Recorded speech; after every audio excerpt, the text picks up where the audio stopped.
Alright, ladies and gentlemen, I'm here on the show, and I'm here to talk about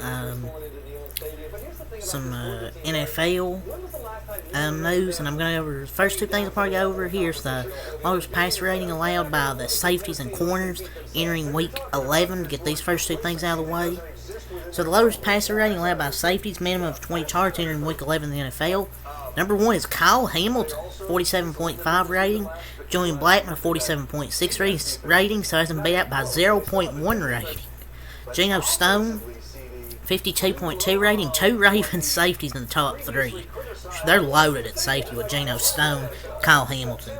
Rodney Harris, so out of the top four, two Ravens players, two Colts players here.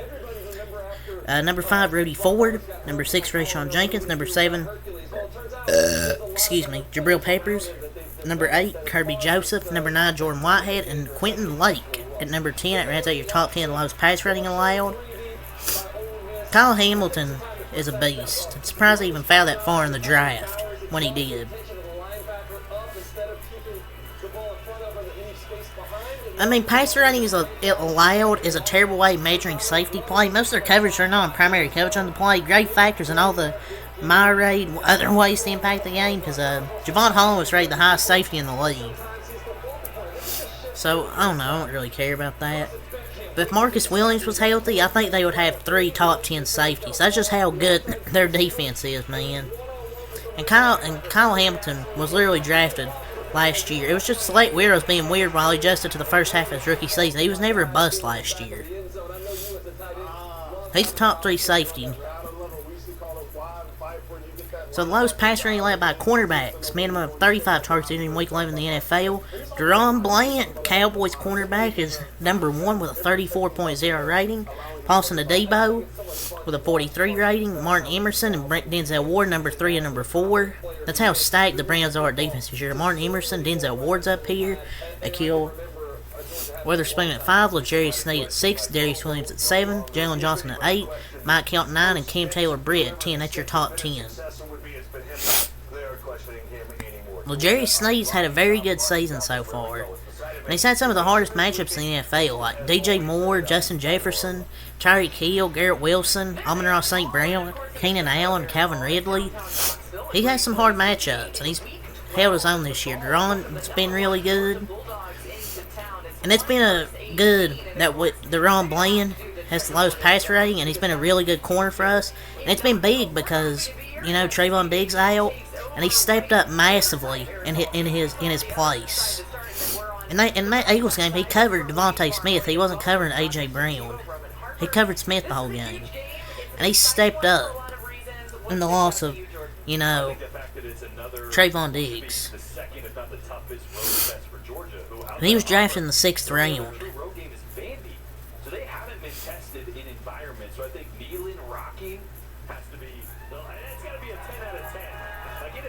So, update about Joe Flacco.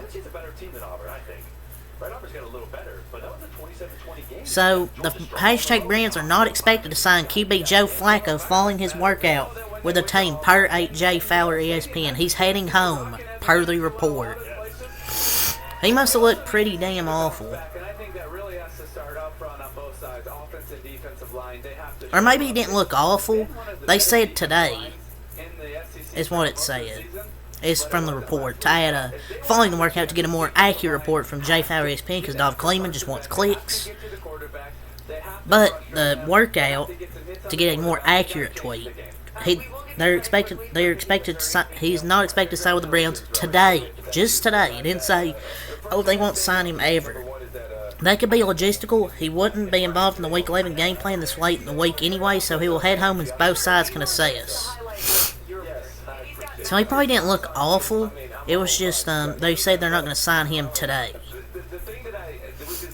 So, we have an update about Myles Jack. The hashtag Steelers and free agent linebacker Myles Jack have mutual interest in signing, per at Rap Sheet. The former second-round pick by the hashtag Jaguars previously said he was considering becoming a plumber or electrician prior to his retirement earlier this year while he was on the hashtag Eagles. So, I guess the 9 to 5 wasn't cutting it right here. I mean, you might as well see what he has left in the tank. I mean, you're cooked at inside linebacker because Quan Alexander's out. Holcomb is out, your 2 linebackers. So if you're a Steelers fan, you're probably not against this because I think Miles Jack still has something left in the tank. He was a beast. Remember with the Jaguars? And he was on the Steelers last year, so he already played for him once. So, I mean, it wouldn't surprise me if he come back to him.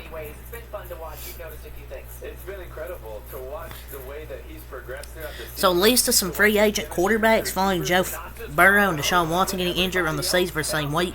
Walton White says RG3, he coming back. Cam Newton, Joe Flacco, Colin Kaepernick, Colt McCoy, Nick Foles, Bryce Perkins, Chris Trelever, who? Anthony Brown, who? Ian Buck, Notre Dame legend.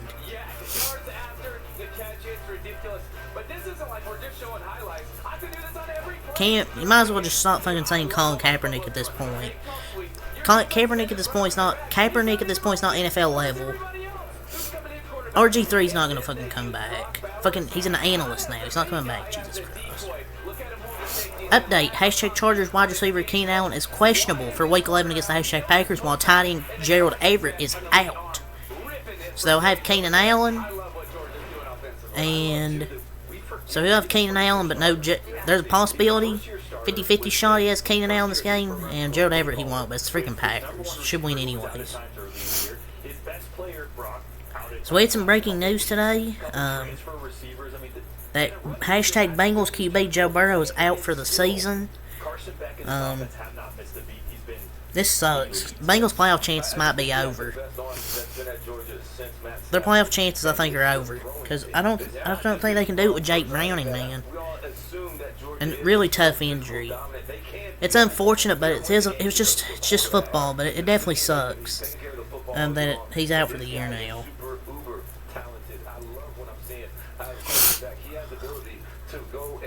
And coming to this week, the AFC North was the only division in the NFL without a team with a losing record. Now Watson and Burrow out for the season with injuries. I think the Ravens are going to run away with this division now because I don't see the Steelers being able to keep up. And the team says his injury happened after getting tackled by Jadeveon Clowney, and he managed to throw a TD despite of that before leaving. Yeah, the wrist brace before the game, I get maybe wasn't anything. But big injuries, man, to quarterbacks this year. Burrow, Rodgers, Cousins, Watson, Jones, Daniel Jones, Anthony Richardson. So many crazy with how many injuries this year. So we got an update with the Bears. The Hashtag Bears will activate running back Khalil Herbert off injured reserve to have their Week 11 game against the Hashtag Lions. So Justin Fields is back at running back, and Khalil Herbert will be back at running back. So at least 2 exciting players to watch on the Bears offense. So Joe Burrow had that thing on his wrist that, like, people thought was a brace. Apparently, he claimed that the device we've seen wearing on his wrist in the deleted video was to prevent his hand from swelling up due to altitude on the plane. Yeah, nice lie, Joey B. I don't get it.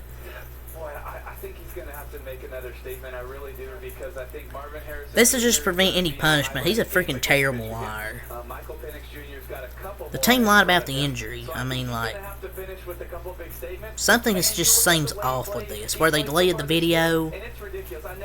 Maybe it was a compression sleeve, but it kind of just seems like he's kind of just trying to, save the team from getting, like, a fine or losing a draft pick.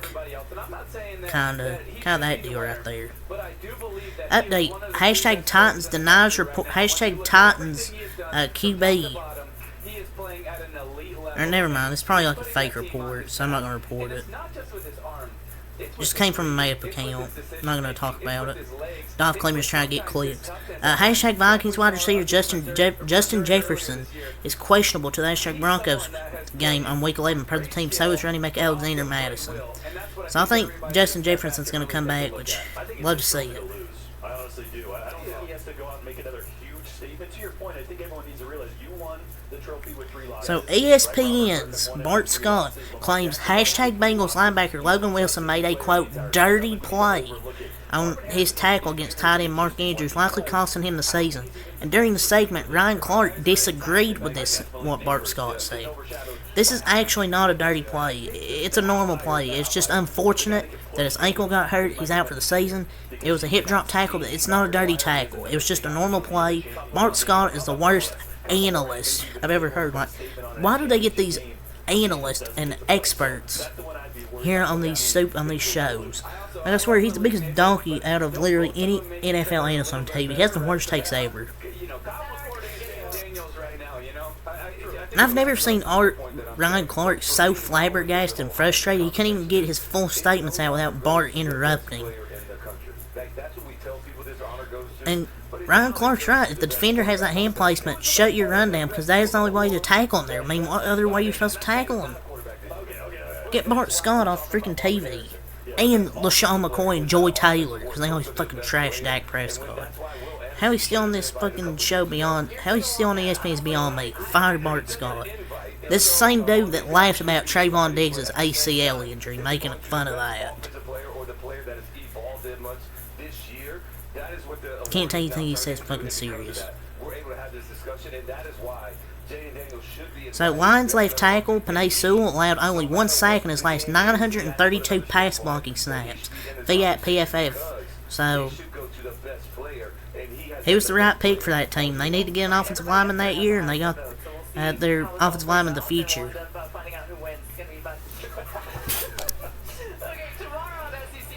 So yeah, it's all the NFL news I want to talk about. So until next time, peace.